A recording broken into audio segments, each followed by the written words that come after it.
नमस्कार मंडळी. तुम्हालाही असं वाटतं का की आपलं रूप, रंग आणि परिस्थिती यांवरच आपलं यश अवलंबून असतं?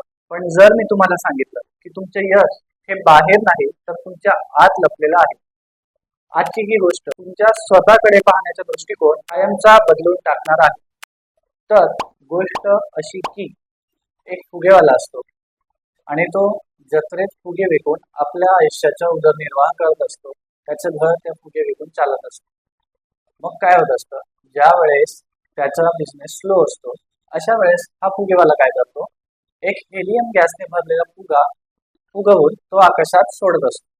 आणि ज्या वेळेस हा फुगा तो आकाशात सोडतोय, जत्रेत आलेले जे काही लहान लहान मुलं आहेत त्यांचं त्या फुग्याकडे लक्ष जात असतं. आणि मग ते मुलं तो फुगा बघून त्याच्याकडे येत असतात आणि तो फुगा विकत घेत असतात. मग या सगळ्या गोष्टीत काय होतंय का, ज्या वेळेस त्याचा बिझनेस स्लो आहे तो एक फुगा आकाशात सोडतोय आणि ते मुलं येत आहेत आणि ते फुगे तो विकतो. मग या फुगेवाल्याकडे लाल, हिरवा, पिवळा, निळा, पारवा, गुलाबी जे काही रंग आहेत सगळे रंग असतात, एक रंग सोडून. एके दिवशी काय होतं, एक लहानसा मुलगा त्या फुगेवाल्याचं जॅकेट ओढत असतो आणि मग ते जॅकेट ओढलेलं त्याला जाणवतं. मग तो खाली बघतो की कोण जॅकेट ओढतोय बरं. तर मग एक लहानसा मुलगा असतो आणि मग तो त्याला विचारतो, काका काका मला एक प्रश्न पडला. आणि मग फुगेवाला त्याला म्हणतो, ठीक आहे, काय तुझा प्रश्न सांग बाबा, मी तुला सांगतो उत्तर माझ्याकडे असेल.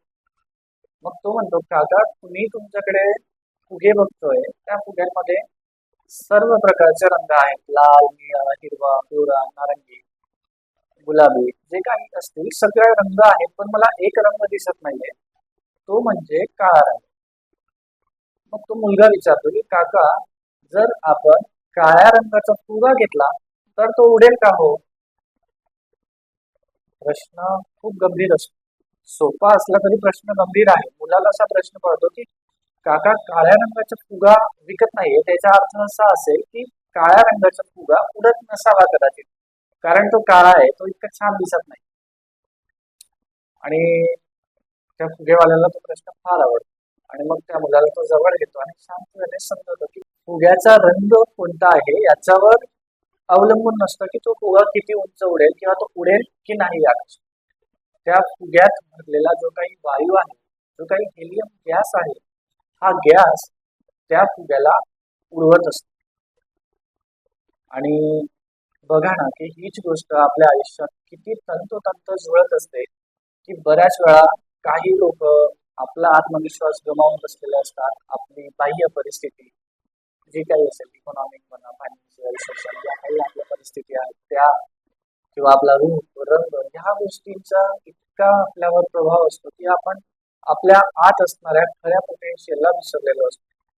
आपल्या आत असणारा आपला आत्मविश्वास, जिद्द, चिकाटी, आपण आजपर्यंत मिळवलेले जे काही हार्ड स्किल्स असतील, गुणकौशल्य किंवा मग सॉफ्ट स्किल असतील जे आपण शिकत असतो आयुष्यात, ह्या सगळ्या गोष्टी आपल्या एकंदरीत यशावर खूप मोठा प्रभाव करत असतात.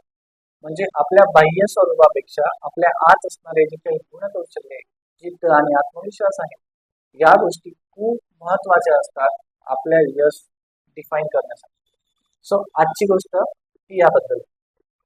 कदाचित तुम्ही स्वतःला आजपर्यंत कमी समजत आलेले आहात, पण आजपासून स्वतःकडे बघण्याचा दृष्टिकोन बदला. आपली परिस्थिती, आपलं रूप, रंग ह्या गोष्टी नाही, तर आपल्या आत असणारा आत्मविश्वास, जिद्द आणि आपण आत्मसात केलेली गुणकौशल्ये, ह्या सगळ्या गोष्टी आपल्या यशाचे खरे कारक असतात. जर तुम्हाला ही गोष्ट आवडली असेल तर आपल्या मित्रांसोबत, फॅमिलीसोबत नक्कीच शेअर करा आणि अशाच विचार करायला लावणाऱ्या विविध गोष्टींसाठी आपल्या चॅनलला सबस्क्राईब करायला विसरू नका. पुन्हा भेटू. जय हिंद, जय महाराष्ट्र.